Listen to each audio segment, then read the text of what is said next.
mendirikan Asosiasi Budi Utomo atau ABU, di mana ini sebagai kelompok politis pribumi yang pertama dibentuk dalam upaya menampung berbagai keinginan masyarakat dan penyampaian informasi. Peristiwa ini dilakukan agar mampu menyatupadukan anak bangsa dan dianggap sebagai saat kelahiran nasionalisme Indonesia. Hal ini mulai tradisi politik kerjasama antara elit muda Indonesia dan para pejabat pemerintah Belanda yang diharapkan untuk membantu wilayah Hindia Barat mencapai kemerdekaan yang terbatas. Selanjutnya, dalam proses kebangkitan nasionalisme Indonesia adalah pendirian partai politik pertama berbasis massa Serikat Islam pada tahun 1911. Pada awalnya, organisasi ini didirikan untuk mendukung para pengusaha pribumi terhadap pengusaha Tionghoa yang mendominasi ekonomi lokal, namun Serikat Islam ini kemudian mengembangkan fokusnya dan mengembangkan kedasaran politik populer dengan tendensi subversif. Jadi, gerakan-gerakan penting lainnya yang menyebabkan terbukanya pemikiran politik pribumi adalah Muhammadiyah, gerakan reformis sosio-religius Islam yang didirikan pada tahun 1912, dan Asosiasi Sosial Demokrasi Hindia, gerakan komunis yang didirikan pada tahun 1914 yang menyebarluaskan ide-ide Marxisme di Hindia Belanda.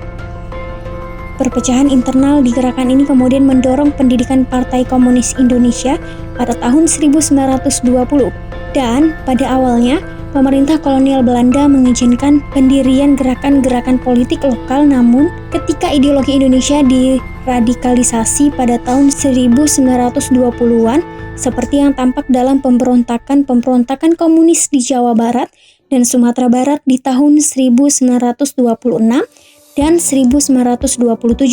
Pemerintah kolonial Belanda mengubahkan kebijakannya. Sebuah rezim yang relatif toleran digantikan dengan rezim regresif yang menekan semua tindakan yang diduga subversif. Rezim represif ini justru memperparah keadaannya dan meradikalisasi seluruh gerakan nasional Indonesia. Sebagai dari para nasionalis ini mendirikan Partai Nasional Indonesia pada tahun 1927 sebagai sebuah reaksi terhadap rezim yang represif. Tujuannya adalah mencapai kemerdekaan penuh untuk Indonesia. Peristiwa penting lainnya bagi nasionalisme Indonesia adalah Sumpah Pemuda pada tahun 1928. Pada kongres yang dihadiri organisasi-organisasi pemuda ini, 3 idealisme diproklamasikan, menyatakan diri memiliki satu tanah air, satu bangsa, dan satu bahasa.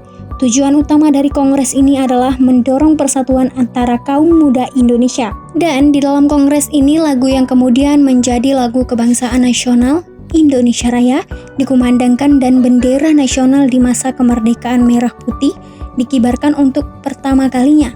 Pemerintah kolonial Belanda bertindak dengan melakukan aksi-aksi penekanan para pimpinan nasionalis muda seperti Soekarno yang di kemudian hari menjadi presiden pertama Indonesia, dan Muhammad Hatta, wakil presiden Indonesia yang pertama, ditangkap dan diasingkan.